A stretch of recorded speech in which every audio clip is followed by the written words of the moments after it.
Section 6.5 concerns using percent proportions. A percent proportion is putting percents into a proportion form to solve a percent problem. And the makeup is you have like a fraction, so you have a part and a base, and then you have a percent where you have a number over 100.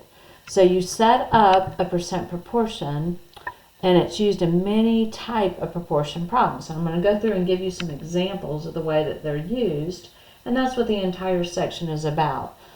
What you're always looking for in these types of problems is you're looking for the word of, because the number after the word of is going to go on the bottom. So that's going to go on the bottom here of my part and my base. It's going to be my base. So the of shows me that the 8 goes on the bottom, and the 5 is what's going to go on the top, because what I don't know, my unknown, is my percent. So the percent part always has 100 on the bottom, but because I don't know the percent, the x, or the unknown, goes on the top. Then I cross product,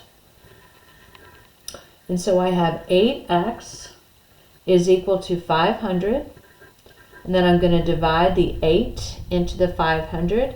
It's going to go 5, let's see, 8, it's going to go 62.5 times, but of course you'd have to do that out by division. So what I'm asking for is, it says 5 is what percent of 8. I'm looking for a percent, so I know that I need to put a percent sign behind this. So it's saying 5 is 62.5% of 8. Let's do another one. It says, what percent of 4 is 7? So again, there's the word of. So 4 goes on the bottom. The number after of always goes on the bottom. 7 is going to go on the top, and you don't know the percent, so you have x over 100. You're going to cross product, and I'll bring it over here. You're going to have 4x is equal to 700. So you're going to divide both sides by 4. It's going to go in there 175 times. Again, you'd have to divide it out. You're looking for a percent, so you know you need to put the percent sign behind it. All right, here's another one. It says 20 of what, 20 it should say is what percent of 25. There's your word of. So the 25 goes on the bottom, the 20 goes on the top. The unknown is your percent, so it's equal to x over 100. I'm going to cross product, so I get 25x is equal to 2,000. I'm going to divide both sides by 25, and I'm going to get x is equal to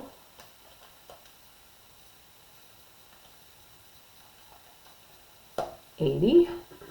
And again, I'm looking for a percent, so I need a percent sign behind it. Now, these are a little bit different, but you're using the exact same technique. It says, what number is 5.5% of 650? Again, there's the word of, so 650 goes on the bottom. But this time, I know the percent. So I set it up as a fraction here. So I have 5.5 over 100, and my unknown is my number that's over the 650. So again, I'm going to cross product. So I have 100x is equal to 650 times 5.5, which is 3,575. I'm going to divide it by 100. And you know that that moves the decimal 3 places or 2 places to the left. So I'm going to get 35.75. Now, there's no percent behind it because I'm not looking for a percent. I already know the percent in the problem. Here's another one like that. 70 is 28% of what number? Notice the unknown is after the word of. So the unknown, or the x, goes on the bottom. your 70 goes on the top and you make the percent into its fraction form. So I cross product, and I'm going to have 28x is equal to 7,000. Then I'm going to divide by the 28, and I'm going to get x is equal to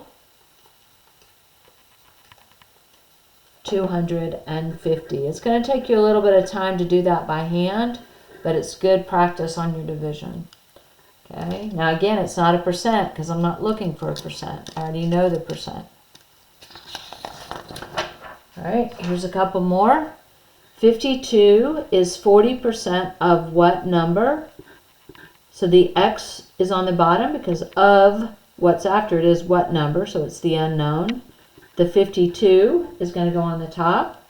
You're going to make your percent into a fraction form, and you're going to cross product. So I'm going to have 40x is equal to 5,200. I'm going to divide by the 40, and x is going to give me 130. And it's not a percent. I already know the percent.